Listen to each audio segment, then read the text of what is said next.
മനുഷ്യ ശരീരത്തിലെ ഒരു പ്രധാനപ്പെട്ട അവയവമാണ് നാവ് എന്നുള്ളത്. ഈ നാവിന് നമ്മുടെ ജീവിതത്തിൽ വളരെയധികം സ്വാധീനം ചെലുത്തുവാനായിട്ട് കഴിയും.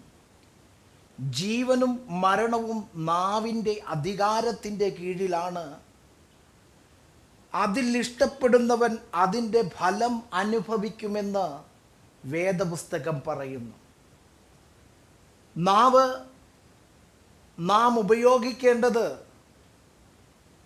അല്ലെങ്കിൽ നാവ് ഉപയോഗിക്കുമ്പോൾ, നാം വാക്കുകൾ ഉച്ചരിക്കുമ്പോൾ വളരെയധികം ശ്രദ്ധിക്കേണ്ടത് വളരെ ആവശ്യമാണ്.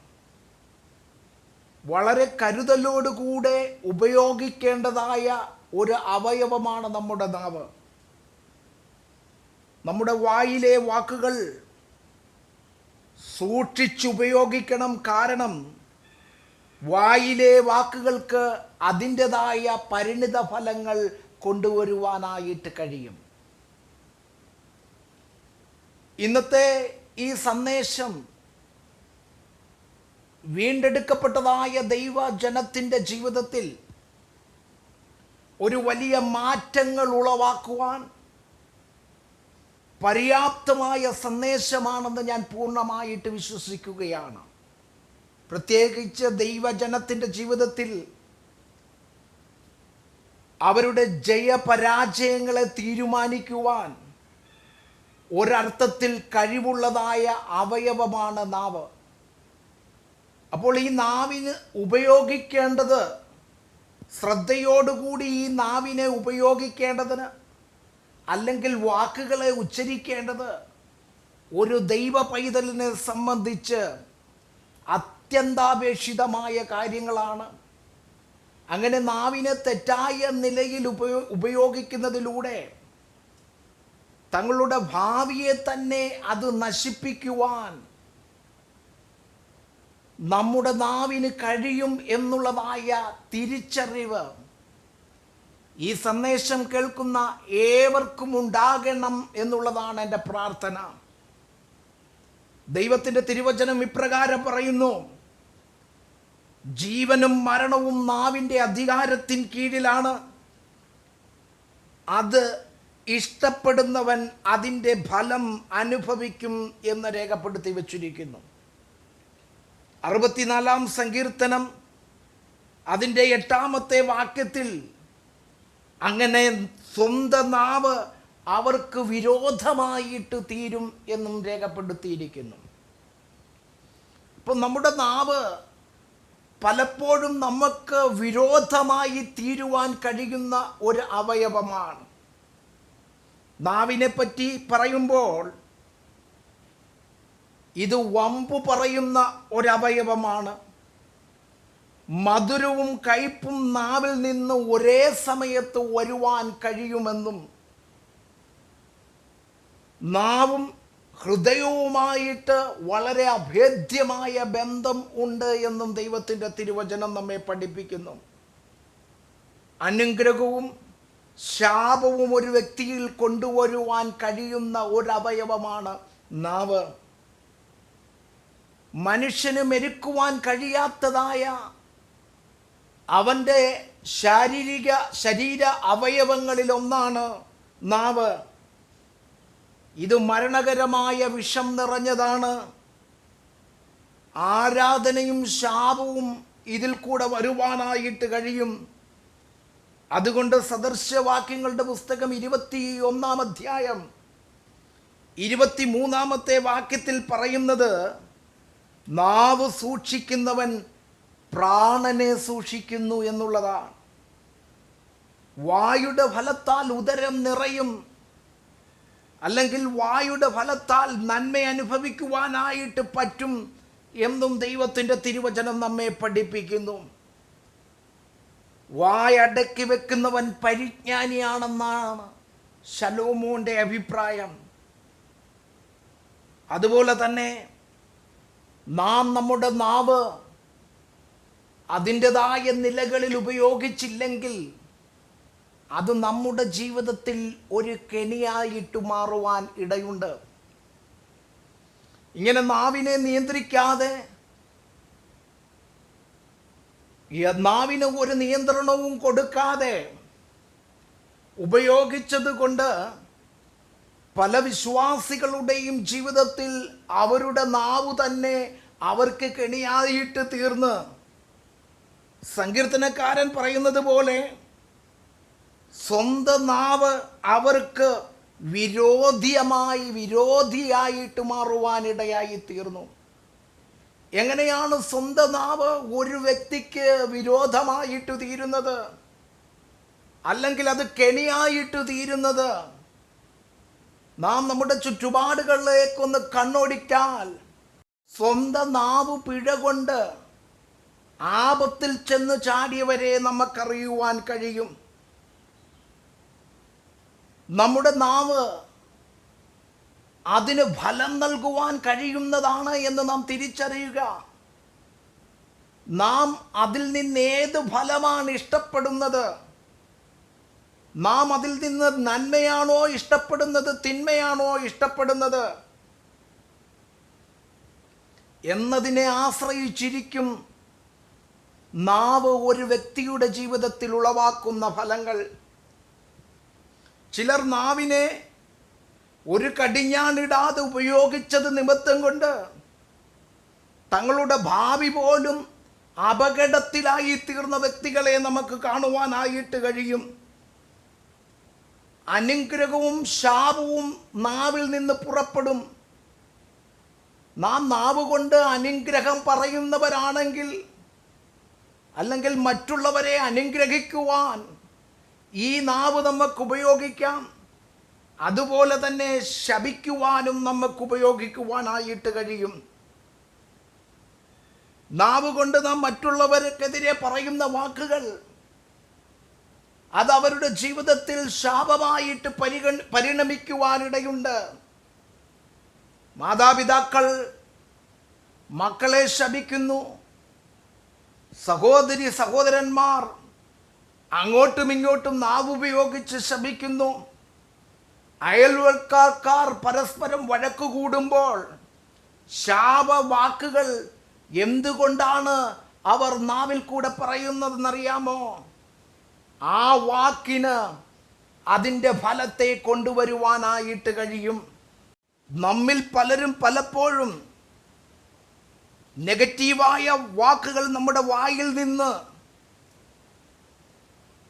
വന്ന് അത് നമുക്ക് തന്നെ എതിരായി തീരുന്നതായിട്ട് നമുക്ക് കാണുവാനായിട്ട് കഴിയും.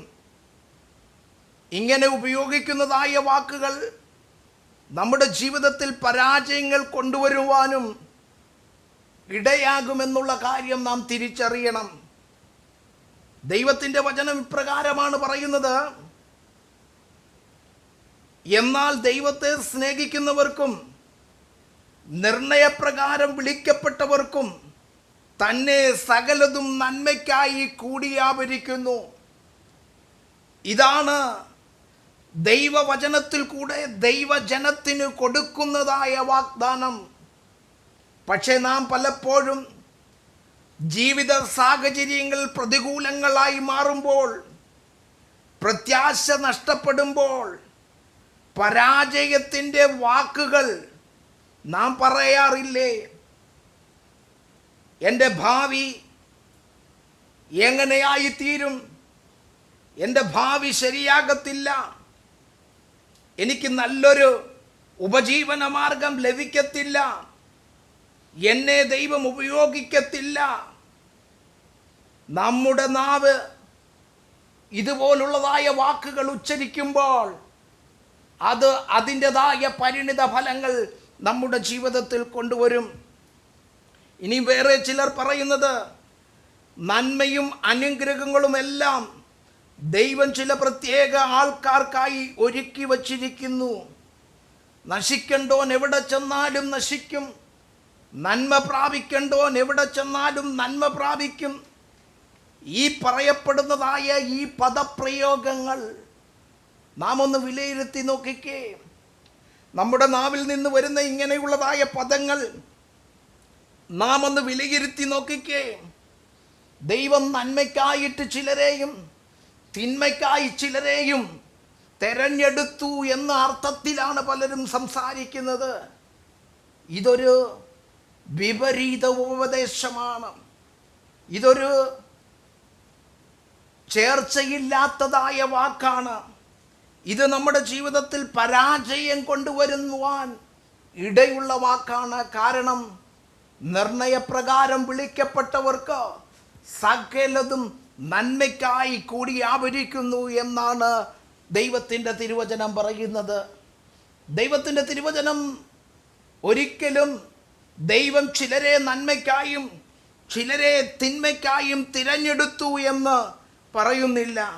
എന്നാൽ ഇങ്ങനെയുള്ളതായ സംഭാഷണത്തിൻ്റെ ത്തിലൂടെ ആ വ്യക്തികൾ ജീവിതത്തിൽ യാതൊരു പ്രയോജനവുമില്ലാത്ത വാക്കുകൾ ഉപയോഗിക്കുവാൻ ഇടയുണ്ട്.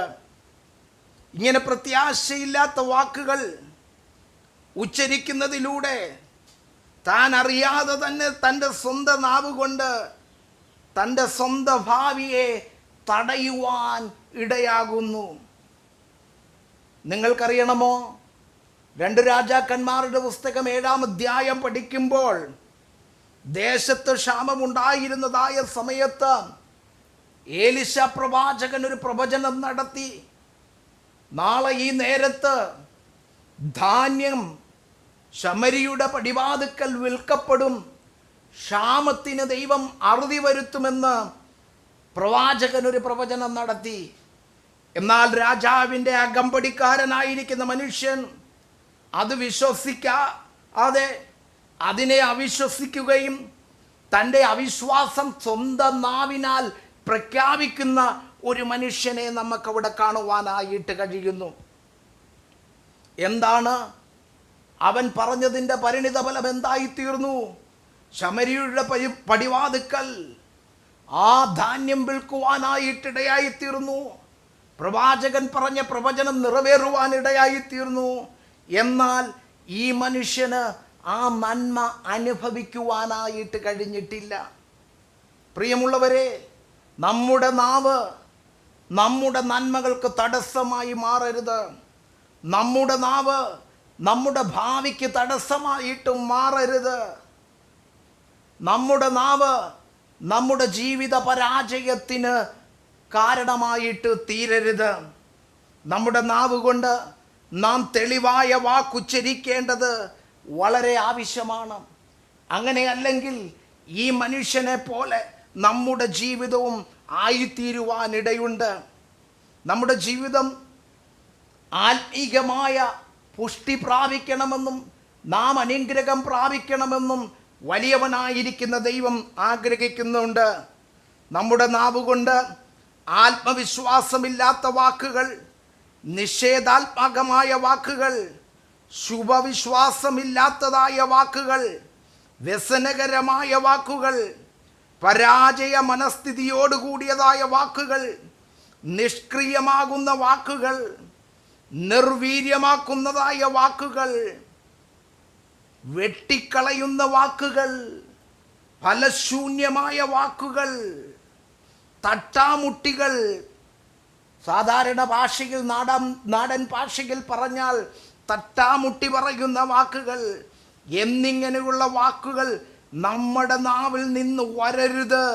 അങ്ങനെ വന്നാൽ അത് നമ്മുടെ ജീവിതത്തിൽ പരാജയം കൊണ്ടുവരും. അത് നിങ്ങളുടെ ഭാവിയേക്ക് തടസ്സം കൊണ്ടുവരും. എന്തുകൊണ്ടാ പലരുടെയും ഭാവി ശോഭനമാകാതിരിക്കുന്നെന്നറിയാമോ? വിശ്വാസ ജീവിതത്തിലേക്ക് വന്ന് അനേക നാളുകളായി ക്രിസ്തീയ ജീവിതം നയിച്ചിട്ടും നല്ലൊരു ഭാവി അവർക്കുണ്ടാകാതെ ഉഴലുന്നതിൻ്റെ ഒരു കാരണമെന്ന് പറയുന്നത് അവരുടെ സ്വന്തം നാവ് തന്നെ അവർക്ക് കെണിയായി തീർന്നു എന്നുള്ളതാണ്. 64-ാം സങ്കീർത്തനം അതിൻ്റെ 8-ാം വാക്യത്തിൽ അങ്ങനെ സ്വന്തം നാവ് അവർക്ക് വിരോധമായിട്ട് തീരുന്നു. പ്രിയമുള്ളവരെ, നമ്മുടെ ഭാവിയെ തടയുവാൻ നമ്മുടെ വാക്കുകൾക്ക് കഴിയും, നമ്മുടെ നാവിന് കഴിയും എന്ന് തിരിച്ചറിയുക. നമ്മുടെ നാവിനെ ഫലസിദ്ധമായ ശുഭപ്രതീക്ഷയുള്ളതായ ദൈവവചനത്തിനനുസൃതിച്ച് ഉപയോഗിക്കുവാൻ, അതിനെ മെരുക്കുവാൻ ഞാനും നിങ്ങളും പഠിക്കേണ്ടത് വളരെ ആവശ്യമാണ്. നാവിനെ സൂക്ഷിക്കുന്നവൻ പരിജ്ഞാനമുള്ളവനെന്ന് ദൈവത്തിൻ്റെ തിരുവചനം പറയുന്നത് പോലെ പരിജ്ഞാനമുള്ളതായ വിശ്വാസ ജീവിതം നയിക്കുവാൻ ദൈവമെല്ലാവരെയും സഹായിക്കുമാറാകട്ടെ.